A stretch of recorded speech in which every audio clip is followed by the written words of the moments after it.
Baby May and old dog here need your help. It's Christmas Day here in the Philippines, and we have a little message that we're making into our annual event. I did a similar video last year, and I did another similar video the year before. And if you'll indulge us for about 8 or 9 minutes, hopefully you'll be able to either benefit from this video either by giving or by receiving. And it's only you that can help us make that happen. Coming up.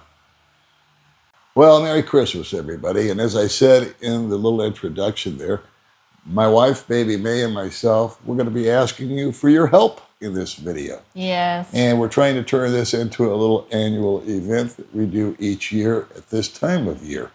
But first, I got to ask my wife something. How was your Christmas? I'm so enjoy with friends, especially to my family. And family. Yes. Yeah, friends and family. Yes, very important. That was what's important. Yes. We don't do a lot of gifts and stuff like that. We just kind of, we kind of got what we need anyway. So Yeah. what's the big deal? We exchange little things back and forth, Yes. and that's about it. But we primarily try to give to your father and all those that I are a visit little, to my family, to my father. little less fortunate than us. Anyway, before I get off the track here, how do we need your help? Well, in order to drive that point home, if you'll indulge me, I'd like to spend 5 or 6 minutes telling you a story that I heard about 20 some odd years ago in church from the pastor of my church. And he was a pastor's kid. And the story that he told this time of year was about the time when he was a very young man, 15, 16, 17, and he had started to go down the wrong path. And he would show up at church because his father was a pastor, but he really didn't believe it. He just sort of showed up because he felt like he had to go, and he played the part. But meanwhile, back at the ranch, he was behind the building smoking, drinking, and eventually using methamphetamine.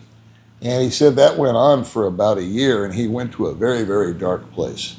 And fortunately for him, he was smart enough to realize that this was the wrong path that he was going down. And then it struck him, and he became a born-again Christian with his full heart and mind, without anybody pushing him into it. And ever since then, he has had a servant's heart. So, once these motorcycles go by, That is the Philippines. that's the Philippines. All right, so once he had that new attitude, he decided what he really needed to do was volunteer. And he went to various places, met with various degrees of success and rejection, until one day he went into an elderly care facility. And he asked the woman at the front desk, is there something that I can do here as a volunteer? And the woman was very gracious, and she said, yeah. She says, in fact, there is. There's a woman down in room 6, down the hallway. Her name is Mary. She's been here for a number of years. She doesn't speak. She can take nourishment, but she doesn't verbalize anything. She can move her body, but she just lays there all day long, pretty much in a daze, and no one's ever once come to see her. Would you mind going down and talking to her? He said, I'd love to.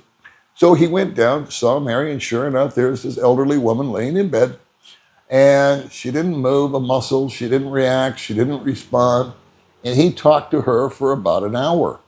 And he just kind of told her about himself and who he was and what he was doing. He was just making stuff up off the top of his head to try to keep her entertained. And then he would always say, may I pray over you? And she never responded, so he went ahead and did it. And so then he made it a habit to go back every 2 days, and he brought a book. And he would bring, the classics like Moby Dick or Gulliver's Travels, Huckleberry Finn, and he would sit down and read to her for 1 to 2 to 3 hours a day because he loved doing it, and he could see her body language starting to change as she laid in the bed. She began to relax a little bit, and then she began to smile.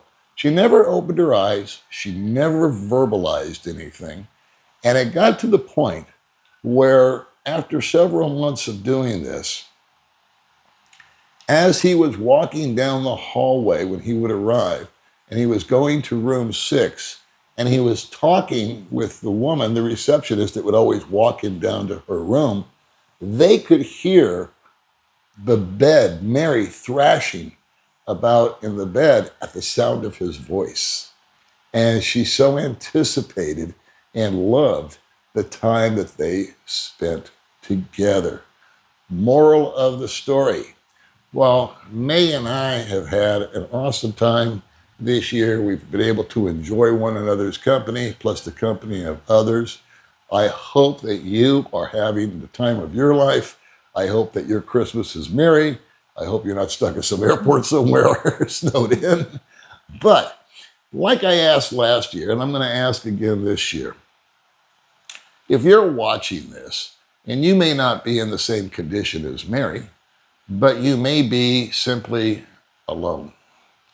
And this is the time of year where, when you're feeling alone and you're watching all the mirth and all the merriment and all the singing and the people gathering, and you're outside looking in, that's when people tend to feel very lonely. Yeah. And that is, it shouldn't happen, not in today's world. So our request is this. We're going to make this a very short and simple and sweet Christmas Eve for you video. If you, in fact, are watching this and you are alone or you feel lonely, just write it in the comments. And if you're watching this and you feel blessed, like May and I feel blessed with one another and our family and friends, I would like you to take a moment out of your life, not 2 or 3 hours, not twice a week, just one time, and make a reply comment to that person that mentioned that this Christmas they're alone, or they may be surrounded by people, yet they feel lonely because there's no connection. Yeah. Help us connect people. Help us connect you to a total stranger, someone that you don't know, someone that would benefit from something that is a gift you don't have to buy, you don't have to shop for it, you don't have to wrap it, you don't have to deliver it. You just need to make a simple comment. Take 10 seconds out of your life. And I guarantee you, that will be a major blessing for somebody somewhere. If only one person comments and says that they're lonely and someone replies, I'll consider this video to be a total success. And I want to ask all of you to have a safe and happy holiday season. May and I are looking forward to seeing you in the new year. Yes. And I think we've got some things coming up where we might take a break for a while in January, but I'll talk more about that in a future video. So, Baby May, what would you like to say to the folks today? Merry Christmas, everyone, and thank you so much since the beginning for the vlog until now. Thank you so much. Yes. And then I would like to thank you, Daddy Paul, for from the beginning until now. Thank you so much. Absolutely. You gave me for the my life is the color. Okay. Before my life is not color, now it's very Now you- wonderful color. You have color in your life, Yes. huh? Thank Me you too. so much. I married a brown person. Yeah. All right, kids. We'll see you in the next video. And once again, thanks for hanging with us this long. If Yes. you did. Okay. Merry Bye-bye. Christmas. Merry Christmas. Yippee. Yippee.